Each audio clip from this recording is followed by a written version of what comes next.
Hello dear aspirants, welcome to Career पाठशाला where your career is my responsibility। तो आप देख रहे होंगे अटेम्प्ट्स, तो इन अटेम्प्ट्स का आज क्या मतलब है। तो आज हम जानेंगे कि एसबीआई क्लर्क के लिए हमें कितने अटेम्प्ट्स मिनिमम करने चाहिए जिससे कि हमारा एग्जाम क्लियर हो जाए। अब फैक्ट्स पे भी बात करेंगे, कुछ प्रीवियस ईयर की भी बात करेंगे, कुछ इस ईयर की भी बात करेंगे। तो वीडियो में लास्ट तक बने रहना। फैक्ट्स पे बात करेंगे सबसे ज्यादा कि ऐसा मैं क्यों कह रहा हूं कि मैं रीजनिंग में इतने ही अटेम्प्ट्स के लिए क्यों कह रहा हूं या फिर मैं मैथ्स में इतने अटेम्प्ट्स के लिए क्यों कह रहा हूं। तो सारे फैक्ट्स पे बात करते हैं। तो आइए शुरू करते हैं। अब अगर हम यहां पे शुरुआत करें तो प्रीवियस ईयर से शुरुआत करते हैं, तभी हमारी बातें जो है वो ज्यादा समझ में आने वाली है। अब अगर हम प्रीवियस ईयर की बात करें तो मैक्सिमम अगर आप कट ऑफ की बात करें तो मैक्सिमम वहां पर जो कट ऑफ जा रही थी ऑन एन एवरेज कह रहा हूं मैं, इस बात का ध्यान रखना कि वो जा रही थी 65 2023-24 वाले में, नहीं 2024 वाले में, राइट।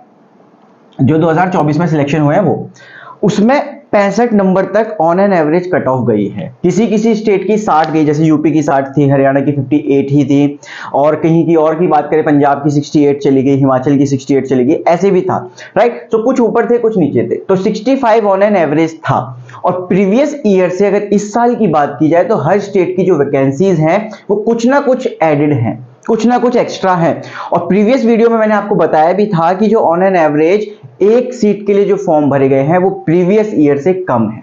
तो इसका मतलब यहां पर ये बनता है कि इस बार कंपटीशन भी थोड़ा सा कम है, राइट। अगर हम एक सीट की बात करें तो पिछले साल अगर 2024 में हमारे पास 65 नंबर बनते हैं cut off on an average, तो इस साल कितने होने के चांसेस हैं आइए समझते हैं, ठीक है। सेक्शन वाइज समझते हैं। तो देखो यहां पे हमारे पास 3 सेक्शंस हैं। रीजनिंग, आपको यहां पर पता ही है कि 3 सेक्शन है, रीजनिंग, इंग्लिश एंड मैथ्स कह लो आप, या क्वांट्स कह लो, या अर्थमेटिक, आप जो भी कहना चाहो, राइट।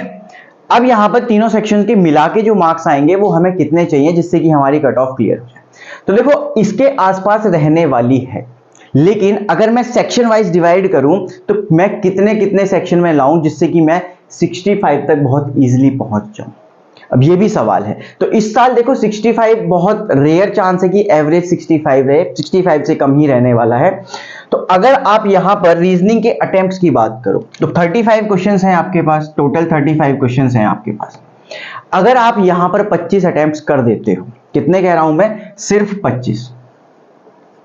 अब इस 25 में आपके पास डिस्टेंस डायरेक्शन होगा, ब्लड रिलेशन होगा, चाइनीज कोडिंग जो आपके पास आती है, सिलॉक्स, इनइक्वालिटी, कम से कम 12 से 15 नंबर के तो यही होंगे। अब आप इन 12 से 15 नंबर, यहां से आपके 12 से 15 नंबर तो 10 मिनट में आ गए। हार्डली मैं बिगिनर्स के लिए भी बात कर रहा हूं, और जो पहले से प्रिपेयर कर रहे हैं उनके लिए तो अलग ही बात है। तो आपको अटेम्प्ट इस तरीके से करना है कि आप पहले वो मिसलिनियस को करो जिससे कि आपके 12 से 15 नंबर आ जाएं, और आगे आपके पास 2 पजल आपको करनी होंगी जो कि आप 10 मिनट में कर सकते हो बड़े प्यार से। तो आपके 25 नंबर यहां पर बन सकते हैं। इंग्लिश की बात करें 30 नंबर का सेक्शन होगा हमारा, हमें पता है। अगर हम यहां पर 20 नंबर मार लेते हैं, बहुत इजी है 20 नंबर लाना, कोई बड़ी बात नहीं है क्लर्क के एग्जाम में, तो आप 20 नंबर यहां पर ला सकते हो। मैं मार्क्स की बात कर रहा हूं, राइट। सो अगर हमें यहां पर 25 लाने हैं नंबर तो हम यहां पर अटेम्प्ट्स थोड़े से बढ़ा सकते हैं, राइट। और आप यहां पर अगर 20 क्वेश्चंस कर रहे हो, लेट्स से आप 25 के 25 भी कर रहे हो, और आप, मैं मान लेता हूं कि 2 या 3 गलत भी हो गए, तो भी आपके 22 या 23 नंबर बनते हैं, ठीक है, जो कि बुरे नहीं होंगे। यहां पर 20 में से मैं मान लेता हूं, फिर से मैं मान लेता हूं कि आपके 2-3 गलत होंगे, तो यहां पे भी आपके 18 एक नंबर बन जाएंगे। अब बात करते हैं मैथ्स की, जो सेक्शन 35 नंबर का है। अब मैथ्स में तो बच्चों को बहुत दिक्कत आती है कि सर यार मैथ ना होता नहीं। तो यार देखो मैथ्स ना कोई ऐसा हुआ नहीं है, आपने बनाया हुआ है, कोई ऐसी हार्ड एंड फास्ट रूल नहीं है। देखो सिंपल 35 क्वेश्चन है, 10 नंबर की सिंप्लीफिकेशन आएंगी, क्वाड्रेटिक आएगी, मिसिंग नंबर सीरीज आएगी, एक डीआई आएगी, 20 नंबर तो यहीं से बन जाते हैं।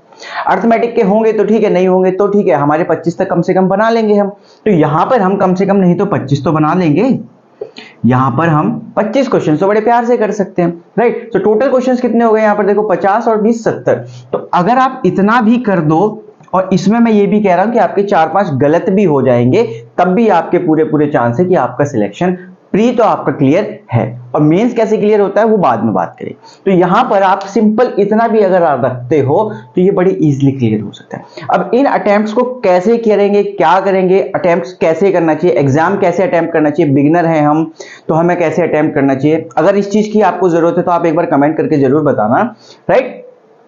बट आप इस तरीके से जा सकते हो, अगर आप 70 कर रहे हो, मैं मानता हूं यहाँ पे आपके 4 क्वेश्चंस गलत हो गए तो भी आप 65 मार लोगे, राइट। और बाकी की अगर बहुत सारी स्टेट्स ऐसी है, जैसे मैंने एक पंजाब स्टेट है अपने पास, जिसमें देखा कि पिछले साल जनरल की जो वैकेंसीज थी वो 70 थी, 70 या 80 के करीब थी, और इस बार वो 200 से ज्यादा है। तो इसका मतलब करीब करीब 3 टाइम्स उसकी वैकेंसीज हैं अगर, तो कट ऑफ देखो उसकी पिछली बार 68 गई थी, तो मैं नहीं मानता कि उसकी 65 भी जाने वाली है, क्योंकि 3 गुना वैकेंसीज एकदम से भरना इसका मतलब है कि कट ऑफ का नीचे गिरना। तो 60 के आसपास वहां पर कट ऑफ जाने वाली है। यूपी की बात करें 60 थी पिछले साल, राइट, और इस साल वैकेंसीज भी थोड़ी सी बढ़ी है तो इस साल भी उतनी ही रहने वाली है। हरियाणा की बात करें पिछले साल और इस साल की वैकेंसीज थोड़ी सी ऊपर नीचे हैं, मतलब इस बार ज्यादा ही है, और पिछले साल 60 भी नहीं गई थी तो शायद इस साल भी 60 नहीं जाएगी। तो ऑन एन एवरेज आप अगर 70 अटेम्प्ट करके आ रहे हो तो इसका मतलब है कि आपका प्री क्लियर है।